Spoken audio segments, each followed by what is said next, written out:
Second Skin here. We're out here on Captain Bob's boat. He ordered the boat kit from Second Skin for us. I believe he got the standard, but I brought both of them today to show you guys here. And we're going to decide on which one we're going to apply here, depending on how much sound we want to reduce and how much room we have.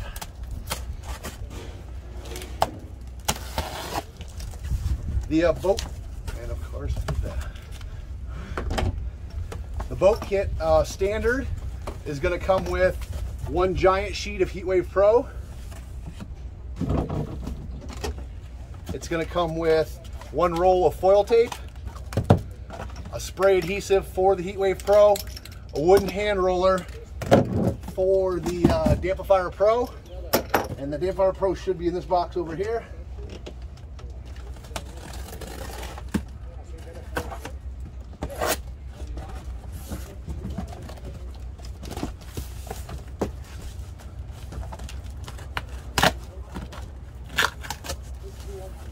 Should be the mega block in here as well for the premium boat kit. And I also threw in some butyl tape here. We'll talk about that a little bit later. But here's what comes in the premium kit. You get the second layer is going to be the mega block, the 1/2-inch melamine foam with a 1,000-degree heat shield on it. We're going to decide which one we're going to use here today. And then good old Damplifier Pro, the very first base layer, 100% American made butyl, no asphalt, no tar. We got the highest heat rate in the industry at 450 degrees, peel and stick product, no smell, no outgassing, no chemical vapors coming out of there.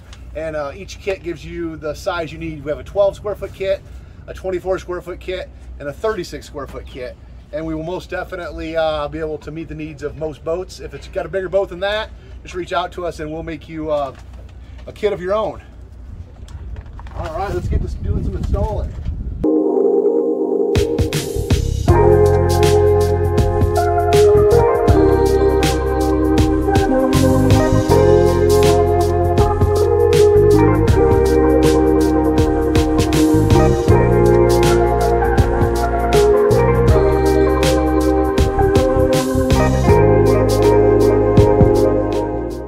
This is Captain Bob's 10 horsepower diesel engine area for his sailboat, and it's a little bit loud. And as you can tell, the old stuff is falling off here. We got some adhesion failing over the years. That's pretty typical in a boat. We're gonna go ahead and rip that stuff off, get it cleaned up, and get it prepped for the Second Skin products to go in next to replace it. After we got everything cleaned off, we're going to draw some lines here to outline where we're going to put the product so that when it goes down, the hatch goes back down, we're not compromising where it mounts to. We're going to make it a little bit bigger than the factory one just to fill in the outer gaps so that no air and sound is coming through those side areas. All right, now that me and Captain Bob scraped off the old tape, the old glue, got everything solid down here again. We're going to go ahead and lay out the Damplifier Pro. The way I like to do it is, you can see right here we did some lines around the edges to show where we're going to go out with product. That's how far out we're going with product. A little bit farther than the factory for reasons of sealing it up a little better and having better performance. But what I like to do is to kind of see what I'm going to how many products or how much product I'm gonna have to use at first. I'm gonna go ahead and just lay out some sheets before we start cutting them to get a general feel of it. And just a heads up, it's nice and pliable now. I've had it sit in the sun for about 20 minutes. That's another trick. If you want to get it nice and pliable and easy to bend, just lay it out in the sun for 10 minutes. You don't need to use a heat gun or anything like that like you have to do with the asphalt and tar ones. The good old sun will heat up that butyl and get it nice and pliable. So looks like to me we're going to use about 6 sheets of the Damplifier Pro. Once I get that set out, we will start laying it down and cutting it to fit. Yep, exactly. There's 5 and number 6. So Bob, you tell them what kind of boat you have, and if you have the same boat Bob has, you only need 6 sheets of Damplifier Pro up here. What is this boat? This is an Island Packet 26 Mark 1. Nice. So that's what we're playing with here. We do have another piece here for the front side of the galley, I believe it's called, to block the noise from going in there. We'll treat that last. But we're going to go ahead and get our gloves on and get peeling some butyl now. All right, so now we're going to start peeling the butyl back. You just take the back off like this, pull it back slowly. You can leave some of the wax paper on there if you want to work with it. I'm pretty good at working with it, so I usually don't do that, but I will show how I do it here.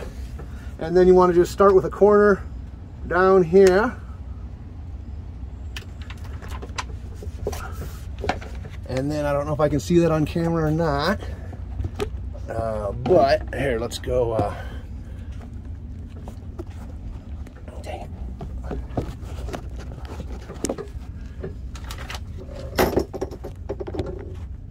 All right.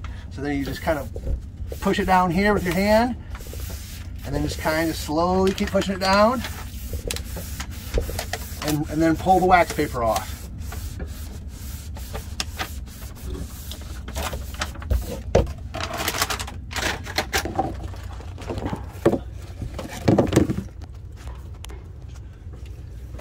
Then you take the wooden hand roller and then just push it on like this. Get a nice solid bond. Roll out any air bubbles you have.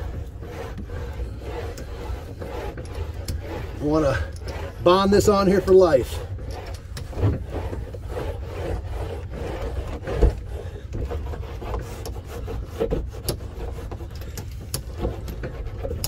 Go with the contours.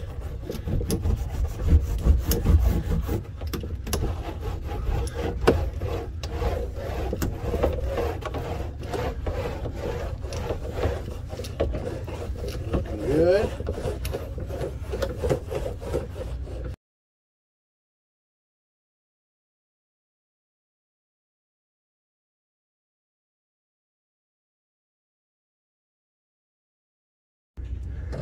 All right, we made this little cut in here. After you get the big sheets out, you just want to follow up with some cut-ins. And always get it down nice and firm.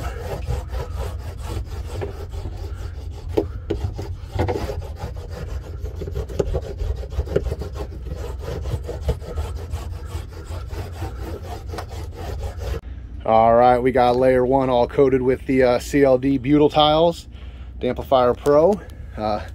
You make it nice and solid, kill the vibration noise that gets through to the fiberglass covers. Next up, we are going to start working with either the Heatwave Pro or the Mega Block.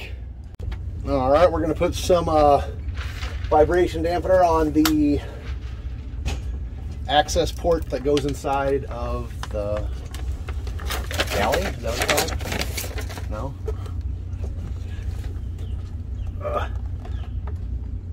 The engine access from the galley, yes. Oh, did we measure it that way? What's going on here?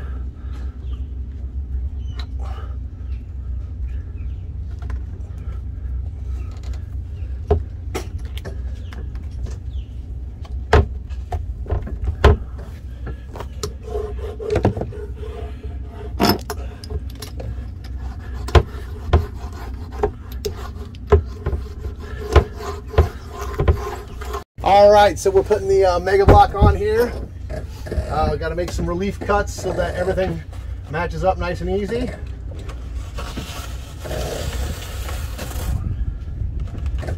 And it's not exactly what I didn't want to do. And I fucked that up too. All right. So we got our cut. It's not as pretty as it used to is. Usually I like to cut downwards like this. I totally forgot about that. It's been a little while since I did one. But so we got that up there. We'll tape up the side so it'll be nice and pretty anyway. And then we want to match this back up.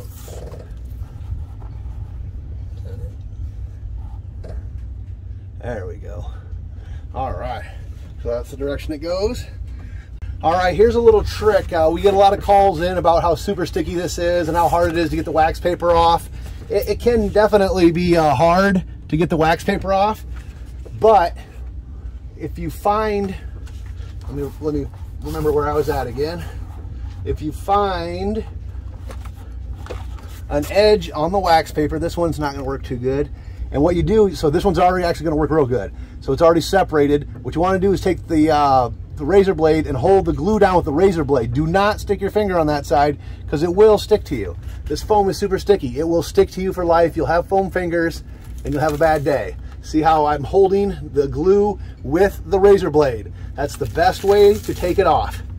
Do not put your fingers anywhere near that glue. Oop, I almost did there. And then you just work your way around. You only get one shot at this. Like I said, it's definitely super sticky. Anytime you need to touch it, just use the razor blade to hold it down, because it will do exactly what it just did. All right. Now, the side I cut is over there. So this should be going up here. And boom, boom, boom, just like that. All right, first try, first luck there. That was definitely good. You do want to use your wooden roller to push this down, because the adhesive is actually a ½ inch down there. Do not push so hard that you rip the foil, but you definitely want to put some pressure on there, because the glue is down there a ½ inch underneath the foil. If you don't push it down, it's not going to make good adhesion. You know, you don't have to use a roller, you can use your hands, but you want to push through the ½ inch of foam and put some weight on that glue down there. Get it nice and bonded everywhere.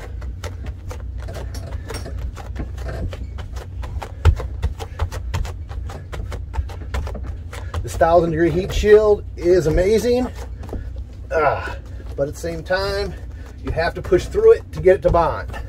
And that's how you get the Mega Block to bond, and that's how you take it, the wax paper off nice and easy. Alrighty, just double check this fits in there right.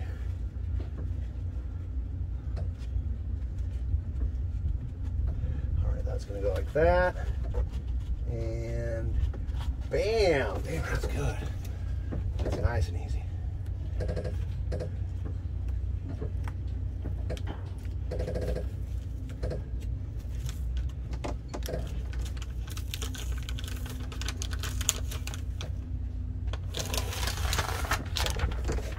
Alrighty.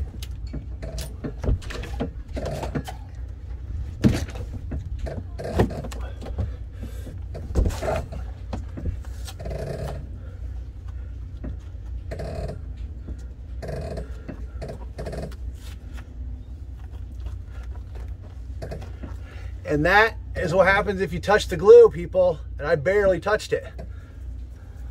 We call that foam fingers.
last piece of Mega Block on the access hatch.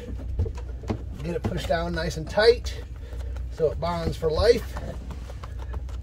And then we can begin taping up all of our seams and edges with foil tape. And that's the final step of the boat kit. All right, so final steps here. We're gonna throw down the old foil tape. What I like to do is just kind of measure it out here and then cut it by fingers. Usually just cut it like that. Boom, nice and easy. And I like to do the top side seams first and then the outer edges last. The reason we do the tape up seams, you know, we have customers that tell me all the time, oh, my firewall kit or my boat kit will never see water, blah, blah, blah. There's no reason to do that. The reason we do it is to prolong the life of the product. You know, just like the factory one disintegrated over time, this one here, if you leave it just like this, over time it's going to fray over the edges, and the suction of the engine and the heat and the temperature and the wind and whatnot is all going to fray at the edges. If you take the you know, the $2 or $5 to put foil tape on it and the 10 minutes worth of time, this thing is never going to come off. It's never going to come off. It's never going to need to be replaced. It's not going to disintegrate, and it's not going to fray on the edges. So when you get people that don't want to do this extra step, you know, they're going to pay for it, you know, 10, 20 years down the road. I like to do things the right way, so that's why we always put foil tape on our projects a second skin. Nice and easy, just like that. It blends in. It keeps the heat from coming through. It does a little bit to help the sound from coming through, but mainly it's just to keep the project looking good throughout the years. That's just kind of the way we do it. So there's the right way, and then there's the easy way. You should always do it the right way.